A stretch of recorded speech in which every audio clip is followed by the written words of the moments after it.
Quand un journaliste s'est moqué de Barron Trump lors d'un gala de charité, personne ne s'attendait à ce que sa réponse calme vole la vedette. La salle de bal du Fairmont Grand Hotel était à couper le souffle. De majestueux lustres en cristal scintillaient au-dessus des rangées d'invités élégamment vêtus, dont les conversations feutrées ajoutaient à la grandeur de cet événement annuel. Parmi la foule se trouvaient certaines des figures les plus influentes du pays, des magnats des affaires, des acteurs et des journalistes, tous réunis pour soutenir une fondation dédiée aux jeunes défavorisés. L'énergie dans l'air était palpable et une certaine tension sous-jacente se faisait sentir à l'approche du discours principal de la soirée. Assis discrètement vers l'arrière, dans un coin moins exposé, se trouvait Barron Trump. À seulement 18 ans, sa silhouette élancée et son attitude impassible attiraient les regards, bien que ce ne soit pas son intention. Invité par un ami de la famille, il était là pour découvrir un cercle différent. Contrairement à d'autres convives qui recherchaient la lumière, Barron semblait à l'aise dans l'ombre, ses yeux bleus perçants scrutant la salle avec un calme surprenant pour son âge. La soirée se déroulait sans accroc. Un quatuor à cordes jouait doucement en arrière-plan, tandis que les serveurs se déplaçaient avec grâce, offrant des amuse-bouches raffinées et du champagne. Les conversations étaient chaleureuses, et les rires fusaient ici et là.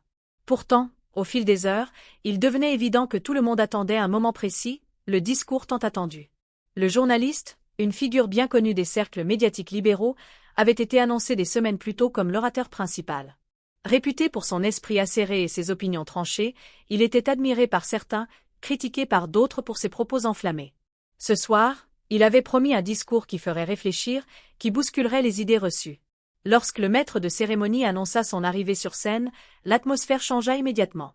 Les conversations cessèrent, les verres furent posés, et tous les regards se tournèrent vers l'estrade. Même Barron, jusque-là impassible, s'adossa légèrement à sa chaise, son expression toujours indéchiffrable. Le journaliste s'avança vers le pupitre, un sourire confiant illuminant son visage. Habillé d'un costume noir impeccable, il dégageait un charisme indéniable. Des applaudissements polis l'accueillirent, mais une tension sous-jacente planait. Allait-il, comme à son habitude, repousser les limites? D'abord, tout sembla se dérouler comme prévu. Avec aisance, il entama son discours sur un ton léger, plaisantant sur les embouteillages de la ville et partageant une anecdote amusante sur une précédente édition du Gala, où une tour de champagne s'était écroulée. Quelques rires fusèrent dans l'assemblée, brisant un instant la tension initiale. Mais soudain, son ton changea. Ce qui avait commencé comme un discours général sur la politique et la culture dériva vers des critiques plus acérées. Il évoqua certaines figures politiques bien connues, se moquant de leurs habitudes et erreurs, déclenchant quelques rires complices dans la salle. Cependant, certains invités échangèrent des regards, leurs sourires se crispant légèrement. Puis, son regard se fixa, et son attention se porta sur Donald Trump. On ne peut pas parler du monde d'aujourd'hui sans évoquer l'homme qui a fait de l'orange la nouvelle tendance, n'est-ce pas? Lança-t-il avec malice. Quelques rires se firent entendre. Qu'on l'adore ou qu'on le déteste, il faut avouer qu'il est un véritable trésor pour des gens comme moi. La réaction du public fut partagée, certains rirent ouvertement, d'autres se tortillèrent légèrement sur leur siège. Barron, lui, ne bougea pas. Toujours silencieux, son expression restait insondable. Si le journaliste remarqua sa présence, il n'en laissa rien paraître, du moins, pas encore. Les plaisanteries continuèrent, chacune plus mordante que la précédente. Les politiques, les tweets, les apparitions publiques. Tout y passa. Mais peu à peu, les rires se firent plus rares, remplacés par un malaise grandissant parmi l'assemblée. Puis, le journaliste franchit une ligne. Et bien sûr, on ne peut pas oublier son héritage le plus négligé, la génération suivante. Parlons un peu de Barron, voulez-vous? Un murmure choqué parcourut la salle. Tous les regards se tournèrent immédiatement vers le jeune homme, figé au centre de l'attention. Le journaliste gardait un ton léger, mais ses paroles, elles, étaient acérées. Imaginez grandir dans une tour en or, entourée de marbre du sol au plafond, pendant que votre père tweetait qu'Ovef et que nous, pauvres mortels, essayons juste de survivre au lundi matin. Ça a dû forger le caractère, non? Un silence glacé s'abattit sur la salle. Quelques rires nerveux se firent entendre, mais la majorité des convives restèrent figés. Barron venait d'être projeté sous les projecteurs, sans y être préparé, et sans l'avoir demandé. Mais au lieu de se décomposer sous le poids du moment, il resta imperturbable. Son calme restait intact, son regard figé sur le journaliste. Et ce qu'il fit ensuite laissa la salle entière sous le choc. Le silence était assourdissant. Chaque seconde qui passait semblait s'étirer à l'infini. Tous attendaient sa réaction, mais Barron ne broncha pas. Il ne détourna pas le regard, ne bougea même pas un muscle. Le journaliste, lui, commençait à sentir la tension. Son sourire sûr de lui se fit légèrement plus hésitant. Peut-être s'attendait-il à un rire gêné, à un haussement d'épaules. Mais cette réponse silencieuse? Elle en disait bien plus. Finalement, Barron se leva. D'un geste lent et mesuré, il repoussa sa chaise. À plus des 1m90, il dominait la salle, imposant par sa simple présence. Chaque pas qu'il fit vers la scène semblait alourdir l'atmosphère. Le journaliste, lui, s'était figé. Arrivé au bord de l'estrade, Barron prit la parole, d'une voix posée, mais qui trancha l'air comme une lame. « Merci pour votre analyse. » Le journaliste cligna des yeux, surpris. Il n'y avait ni colère ni ressentiment dans le ton du jeune homme. Seulement un calme déconcertant. « J'ai grandi en voyant des gens faire des suppositions sur moi, sur ma famille, sur ma vie, poursuivit-il, son regard perçant fixé sur son interlocuteur. Pour certains, c'est un jeu. Une façon de combler les vides lorsqu'on ne connaît pas toute l'histoire. Je comprends. Nous sommes des figures publiques, cela va avec le territoire. Un silence total régnait dans la salle. Même ceux qui avaient ri aux blagues précédentes semblaient maintenant mal à l'aise. Mais ce qu'on oublie souvent, continua-t-il, c'est qu'au-delà des gros titres et des punchlines, il y a des êtres humains. Avec leurs rêves, leurs difficultés et leur propre histoire. Vous pensez me connaître à travers mon père, mais en réalité, vous ne savez rien. Le journaliste détourna légèrement le regard. Il ne s'attendait pas à ça. Ce que j'ai appris, conclut Barron, c'est que le respect ne se mérite pas. Il se donne, même à ceux dont on ignore tout. Et à ce moment-là, toute la salle sut que ce soir-là, c'est Barron Trump qui avait remporté l'instant. When a journalist mocked Barron Trump at a charity gala, no one expected his calm response to steal the show. The ballroom at the Fairmont Grand Hotel was breathtaking. Crystal chandeliers shimmered above elegantly dressed attendees, their quiet conversations adding to the grandeur of the annual charity gala. Among the guests were some of the nation's most influential figures, business moguls, actors, and journalists, all gathered to support a foundation dedicated to helping underprivileged youth. The air buzzed with anticipation as the evening's keynote speaker prepared to take the stage. Seated toward the back in a less conspicuous corner was Barron Trump. At just 18, his tall frame and reserved demeanor made him stand out, though not intentionally. Invited by a family friend, he observed the event with quiet interest, his piercing blue eyes scanning the room with a calmness beyond his years. Unlike many in attendance who thrived in the spotlight, Barron seemed content to remain in the background.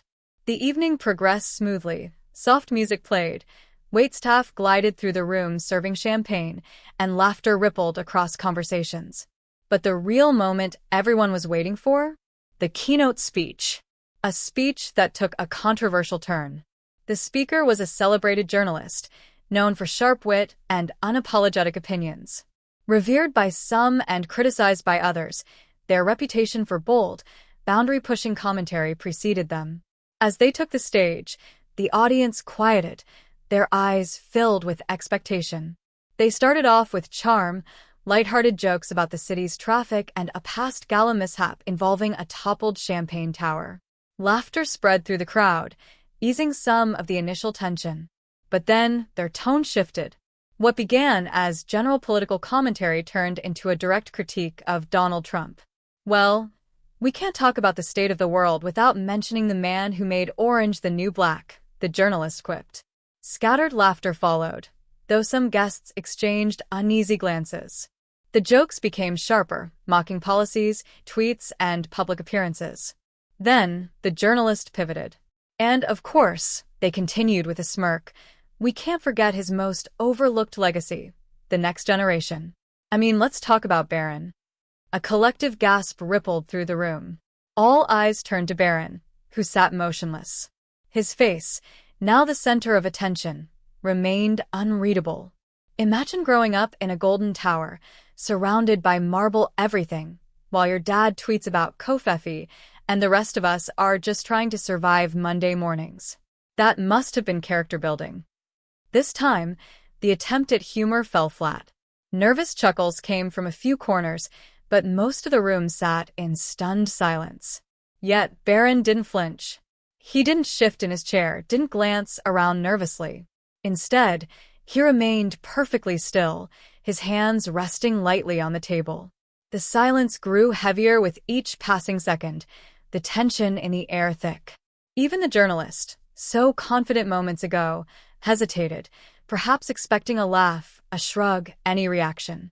But what they got instead was something far more powerful. Barron's response left the room speechless. Slowly, deliberately, Barron pushed back his chair and stood. At over 6 feet tall, he commanded attention effortlessly. His posture was straight, his steps measured as he made his way toward the stage. The journalist froze. The audience watched, eyes wide with anticipation. No one knew what he would say or do, but one thing was clear. He was about to own the moment. Stopping just a few feet from the podium, Barron spoke. "Thank you for your insight," he said, his voice calm, deliberate. The journalist blinked. The crowd held its breath. "I've grown up watching people make assumptions about me, my family, and my life," Barron continued, his tone unwavering. "It's almost become a game, a way to fill in the gaps when you don't know the full story." And I get it. We're public figures. It comes with the territory. Silence. The journalist, gripping the edge of the podium, now seemed visibly uncomfortable. But behind every headline, behind every punchline, there's a human being. Someone with their own struggles, their own dreams, their own story. "You may think you know me because of who my father is, but you don't. Not really." The weight of his words sank in. A murmur spread through the audience. Barron turned slightly, addressing the crowd as much as the journalist. "We live in a time where it's easy to tear each other down. Words have power. They can hurt or they can heal. They can divide or they can unite. And I think we could all use a little more of the latter." The room was spellbound. He took a step back, locking eyes with the journalist one last time. "I hope this gives you something to think about." Then, he turned and walked back to his seat, the soft click of his shoes against the polished floor the only sound in the stunned silence. No one moved. No one spoke.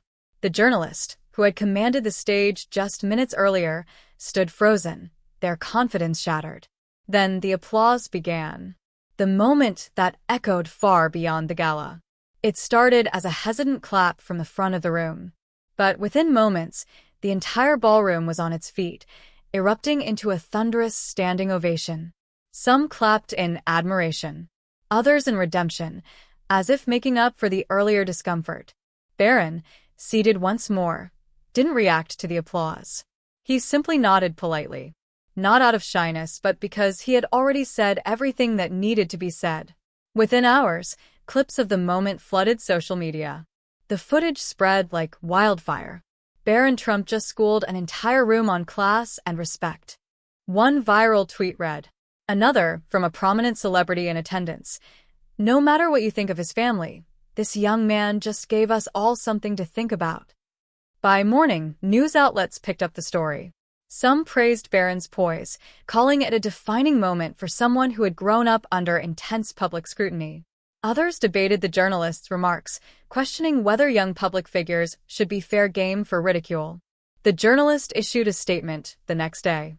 "Comedy and commentary are powerful tools, but they must be wielded responsibly. Last night, I crossed a line, and I apologized to Barron Trump for my remarks. But the damage was done." A lesson that stuck with everyone. The impact of that night went beyond a single speech. It sparked conversations at dinner tables, in classrooms, on talk shows. Parents used it as a teaching moment. Teachers played the video in class, using Barron's words to discuss respect, empathy, and the power of words. And perhaps most notably, for one brief moment, people on all sides of the political spectrum found common ground, not in his last name, but in the dignity he displayed. Because Barron Trump's response wasn't just about defending himself. It was about reminding everyone that words matter. That in a world so quick to tear others down, choosing respect is the strongest statement of all. So the next time you speak, whether to a friend, a stranger, or even someone you disagree with, choose wisely. Because words can wound, but they can also heal. What will you choose? Backhand index pointing right if this story resonated with you. Don't forget to subscribe for more real-life moments that inspire. Let's keep the conversation going.